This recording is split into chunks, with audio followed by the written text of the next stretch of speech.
Hi welcome to our channel. Hanuman చిత్రం లో బడ్జెట్లో వస్తున్న చిత్రం. తేజ హీరోగా, అమృత అయ్యర్ హీరోయిన్గా వస్తున్న ఈ చిత్రం. దీనిలో వరలక్ష్మి శరత్ కుమార్ ప్రధాన పాత్ర పోషిస్తున్నారు. దీని దర్శకుడు ప్రశాంత్ వర్మ. గతంలో జాంబిరెడ్డి అనే చిత్రానికి దర్శకత్వం ఇచ్చిన ప్రశాంత్ వర్మ దర్శకత్వంలో రాబోతున్న హనుమాన్ చిత్రం.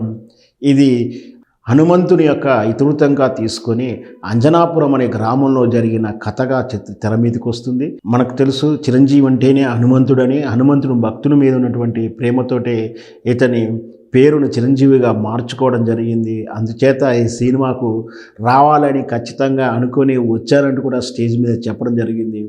అయితే ఈ చిత్రం విజయవంతం అవ్వడానికి కొంచెం ప్రమాదం అన్న పరిస్థితి ఉంది. ఏమిటంటే అది సంక్రాంతి బరిలో భారీ చిత్రాలు వస్తున్నాయి, పెద్ద హీరోల చిత్రాలు వస్తున్నాయి.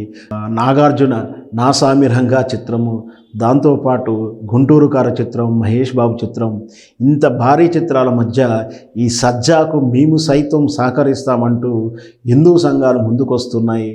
మన గోషామహల్ ఎమ్మెల్యే రాజాసింగ్ గారు ఈ హనుమాన్ చిత్రానికి మనం అందరం సహకరించాల్సిందిగా ఉంటుంది, మనం అందరం ప్రోత్సహించాలి ఈ చిత్రాన్ని అంటూ తాను ఏకంగా వీడియో కూడా రిలీజ్ చేయడం జరిగింది. దీంతో పాటు విహెచ్పి కార్యకర్తలు, బజరంగ దళ కార్యకర్తలు, హిందూ సమిష్ట సంఘాలన్నీ కూడా హనుమాన్ చిత్రాన్ని విజయవంతం చేయడానికి కంకణం కట్టుకుని సోషల్ మీడియాలో రకరకాలైనటువంటి పోస్టులు చేస్తూ ఆ చిత్రాన్ని ప్రమోట్ చేస్తున్నాయి. దీంతో మనకు తెలుసు, హిందూ సంఘాలు, ఈ బీజేపీ కానీ, ఈ ఆర్ఎస్ఎస్ కానీ, విహెచ్పి కానీ, ఇవన్నీ కూడా హిందూ సాంప్రదాయాలు, హిందూ ధర్మాన్ని వ్యతిరేకిస్తూ తీసిన, అవమానిస్తూ చిత్రాలను ఏ విధంగా పోలరైజ్ చేస్తూ ఆ సినిమాలు అపజయం పాలయ్యేలా చేసినటువంటి విధానం మనం చూసాం. ఒకవేళ అదే సినిమాలలో కానీ ఇతరత్ర విషయాల్లో హిందూ ధర్మాన్ని కీర్తించిన చిత్రాలను వీరు కంకణం కట్టుకుని ఆ చిత్రాలను విజయవంతం చేసిన చిత్రాలను కూడా మనం చూసాం. అంటే విహెచ్పి కానీ, ఆర్ఎస్ఎస్ కానీ, బీజేపీ కానీ, ఇతరత్ర హిందూ సంఘాలన్నీ కూడా యాక్టివ్గా ఉండి ఒక సినిమాను ప్రోత్సహిస్తే ఖచ్చితంగా ఆ సినిమాలు హిట్ అవుతుంటాయి.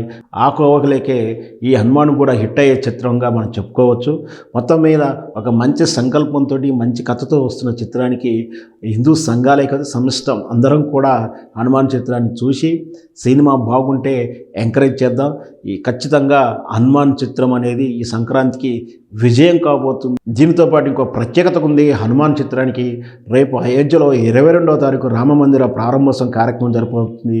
ఆ రాముని మందిరం ప్రారంభోత్సవ సందర్భం ముందే రామభక్తుని చిత్రం రావడం మనందరికీ కూడా చాలా ఆనందదాయకం. ఖచ్చితంగా హనుమాన్ చిత్రం చూసి విజయవంతం చేస్తారని ఆశిద్దాం.